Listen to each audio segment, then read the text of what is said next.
Hi, so my name is Caitlin, and I'm going to be talking about some picture books that I would like to teach in my classroom. I picked picture books mainly because I see myself more or less teaching elementary school. So these are some books that I think that I would incorporate into my classroom. So I kind of divided my books into two categories. One, I did a category about emotions.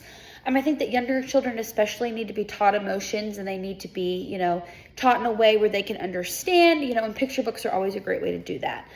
So the first book that I would like to incorporate into my classroom is a book called The Worrysaurus. It essentially teaches children about the big emotion of worry. Children experience worry, every day. Some children experience it more fiercely than others. And I think that it's a very important emotion to teach children, especially when it comes to school, for things like the first day, with a new teacher, a new classroom, a new set of peers. Everything's changing. So sometimes some kids can tend to overthink and worry more than they typically would.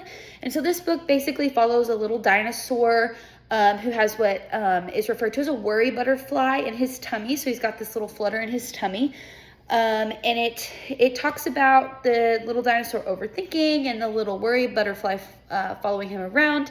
And then at the end of the book, it shows a way for children to cope, and that it shows that children can overcome worry.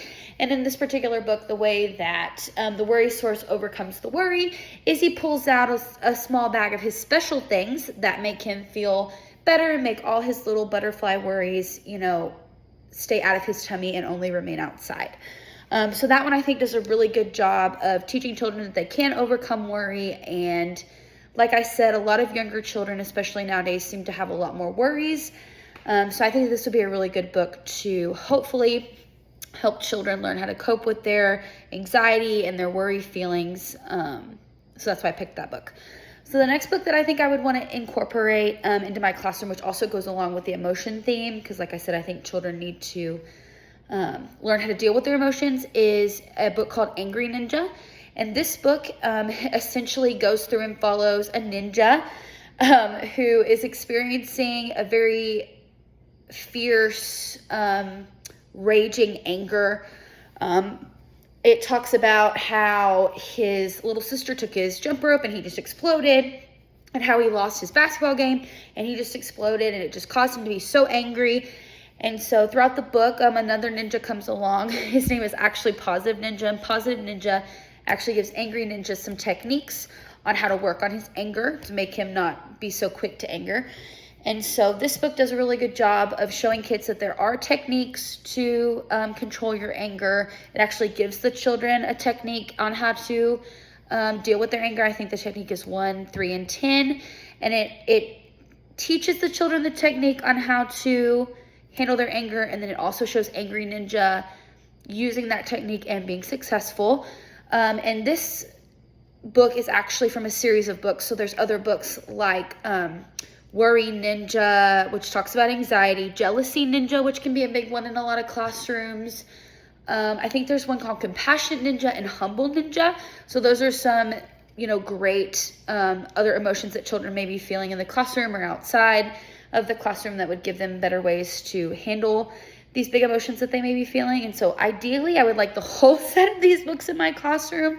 But if not, Angry Ninja would definitely be one of the first ones that I gravitated towards, especially because can be a lot of fighting and things like that in classrooms. So that's why I picked that one. Moving on to my next category of books that I would really like to gather to support this main category is books on inclusion. I think especially nowadays, there's schools are such a hodgepodge of different religions and ethnic backgrounds and races and things like that, that these kind of books are so important for children to see themselves in the classroom. So the first book that I picked is Our School is a Family by Shannon Olson. And this book just basically, I really, really loved the pictures in this book specifically.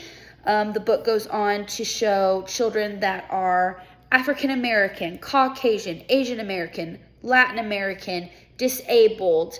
There's even a child at one point in the book that is in full traditional hijab.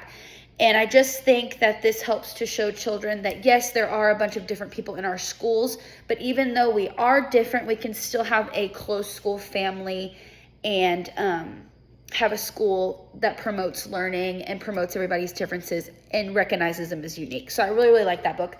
And the last book I picked that also goes along with the inclusion theme of books that I would want to incorporate into my classroom would be Our Diversity Makes Us Stronger. I also really loved the pictures in this book. The book, again, has African American students, Caucasian, Asian American, Latin American, Hispanic, disabled, and it touches on physical appearance of children and how everybody's different, but that just makes everybody unique, how different religions and cultures may eat different things.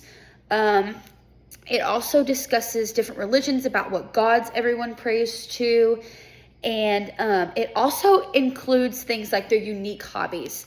And so I really liked that it just had this overall message of, yes, we all may be different, but that just makes us unique, and our uniqueness and our different hobbies and what we're good at all just in the end makes us a stronger, better place to live. And I would probably describe it as all of our uniqueness makes us a better school, makes us stronger in the end, and it just creates a safe space for everyone in the classroom.